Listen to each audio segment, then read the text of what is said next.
काहे खातिर दिलावा बनैल राम, होता बड़ी दर्द नहीं मिलता राम।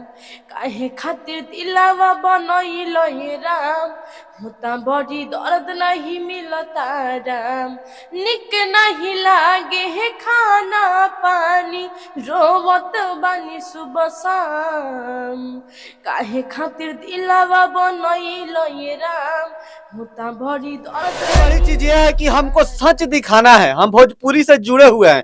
लोग आके इस लड़की से, ये भी किसी की बेटी है, किसी की बहन है और इसका भी भाई है, माँ बाप है, आके गलत गलत सवाल इससे पूछ रहे हैं इन लड़की से कि कैसे गाना गा दी है, ढोड़ी चाटे, ये सब मतलब बहुत सारे अश्लील बातों का सवाल इनसे पूछ रहे हैं। नमस्ते नमस्कार, आप देख रहे हैं भोजपुरी खबर और आज हम आ चुके हैं मां रिकॉर्डिंग स्टूडियो मोतिहारी में। तो यहाँ से एक रिपोर्ट निकल कर सामने आया है कि एक लड़की ने गाना गाई थी मनीष कश्यप के ऊपर कि आवन चाटल मनीष कश्यप ढोड़ी के, जिसको तमाम मीडिया वाले आकर टॉर्चर कर रहे हैं। एक गाना गा दी है और तमाम मीडिया फाइनली हम पहुंच चुके हैं मनीषा राज के पास और जानना चाहते हैं कि मीडिया वाले क्या इनसे आकर पूछ रहे हैं, कैसे कैसे सवाल कर रहे हैं। एक गाना गा दी है मनीष कश्यप के ऊपर और जितने भी मीडिया वाले हैं आकर टॉर्चर कर रहे हैं। तो आज इन्हीं से जानते हैं और उनके साथ डायरेक्टर साहब भी हैं सुनील सावंत जी, उनसे भी जानकारी लेंगे कि इन लोगों को परेशानी क्या है, मीडिया वाले काहे परेशान कर रहे हैं। स्वागत है सबसे पहले सुनील जी। सबसे पहले जितना भी दर्शक भाई देखा था सबके दिल से प्रणाम बा।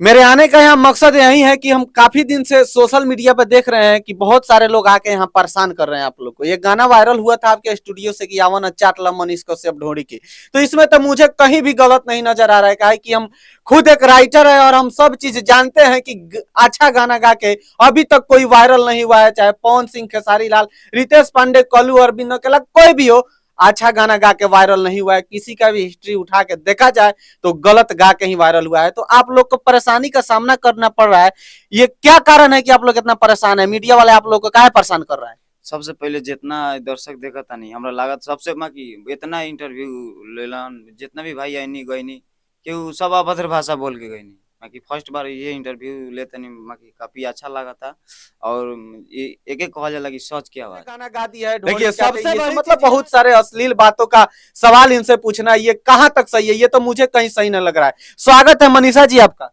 जितने भी दर्शक लोग देखते हैं सबको के दिल से प्रणाम। क्या कारण है कि आपसे लोग इतना टॉर्चर कर रहे हैं मीडिया वाला के? क्या ऐसा गा दिए हैं आप?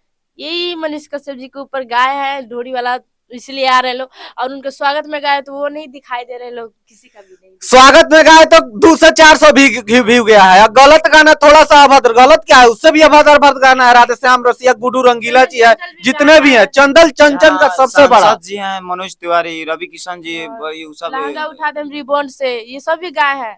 मतलब तमाम बातों को देखा जाए तो सारे लोग कहीं ना कहीं भोजपुरी में अश्लील गा कर ही वायरल हुए हैं और एक लड़की मनीष कश्यप पे गाना गा दिया है।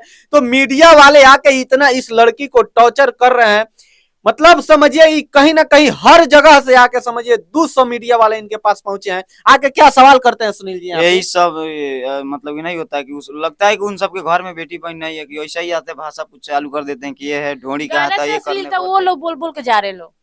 ये बहुत गलत बात है। जो भी मेरे तमाम मीडिया बंधु देख रहे हैं या तमाम पब्लिक देख रही है, गा दी है लड़की गाना, ठीक है, अच्छा गाना गाकर अभी तक कोई वायरल नहीं हुआ है। इनका भी कहना है कि हम 3 साल से मेहनत कर रहे हैं, मेरा गाना एक भी वायरल नहीं हो रहा था, तो हमने सोचा कि एक थोड़ा सा मतलब बलगर गा देते हैं। बलगर क्या है कि थोड़ा सा मजाकिया टाइप का गाना है। एक राइटर होते हुए भी हमें सब शब्दों का ज्ञान है, सब शब्द हमें पता है कि ढोड़ी क्या होता है, चोली क्या होता है। अपने भोजपुरी इंडस्ट्री के ही एक चंचल जी हैं जो कि ढोड़ी गा के आज बहुत बड़े स्टार, थार पे थार, कार पे कार लिए जा रहे हैं। ये लोग गरीब, फ्लैट भी ले लिए, ये गरीब लोग हैं।